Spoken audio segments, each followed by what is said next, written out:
শিবটা দেখো, শিবটা দেখো, ওই দেখো শিব।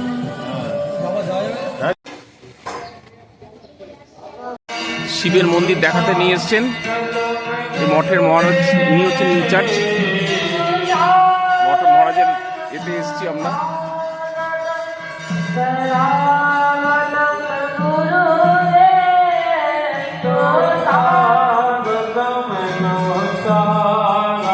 মন্দিরের সামনে দুটো ষাঁড়ের মূর্তি স্থাপন করা হয়েছে।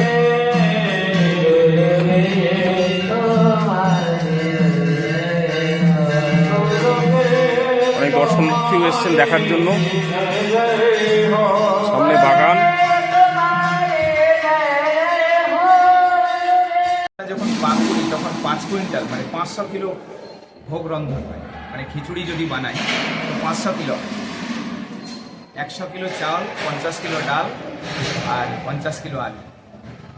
আর 200 কিলো, হ্যাঁ, ওর সঙ্গে জল দিয়ে যখন বানানো হয় তখন ওটা 500 কিলোতে থেকে খিচুড়ি যখন বানানো হয়। হ্যাঁ, আসুন, খুব ডিপ আছে একটা ডিপ।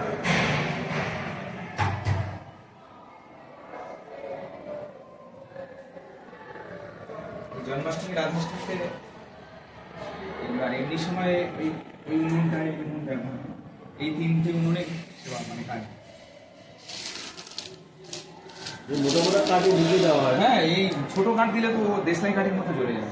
হ্যাঁ, ছোট কাঠের কাজ হয় না, এই রান্নাই হবে না ছোট কাঠে। আর যদি রান্নার তখন ইচ্ছে বড় উনুন আছে নিচে 3টে, আর একটা বড় কড়াই আছে। আমি 15 বছর আগে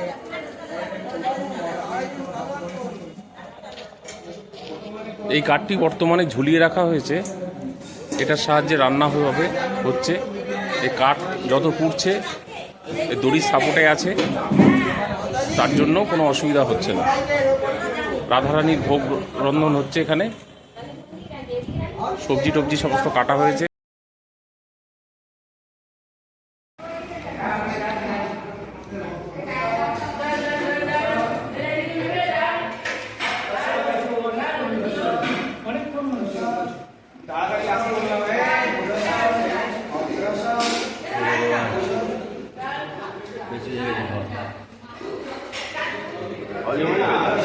মঠের বিভিন্ন দ্রব্য সামগ্রী বিক্রি হচ্ছে, ভক্তরা মনে করলেই কিনতে পারেন।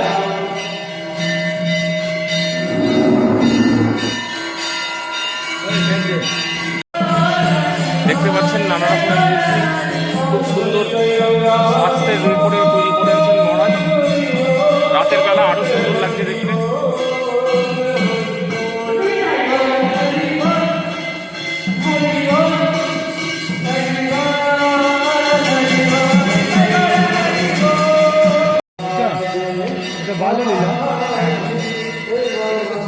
এটা বাল্যলীলা শ্রীকৃষ্ণের, আর এইটা ঝুলন লীলা, খেলা লীলা সখাগণের সঙ্গে, হ্যাঁ, সখীগণের সঙ্গে, খেলা করছেন।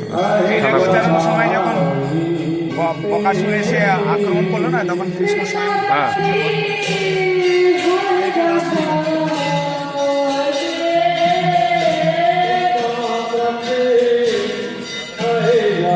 এটা বকাসুরের লীলা, কৃষ্ণ যখন আক্রমণ করেছিল সেই লীলা।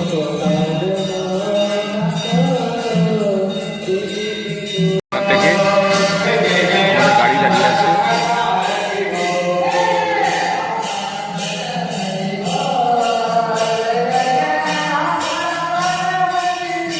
মহারাজরাও এসছেন আমাদের বিদায় দিতে। মহারাজ বলুন।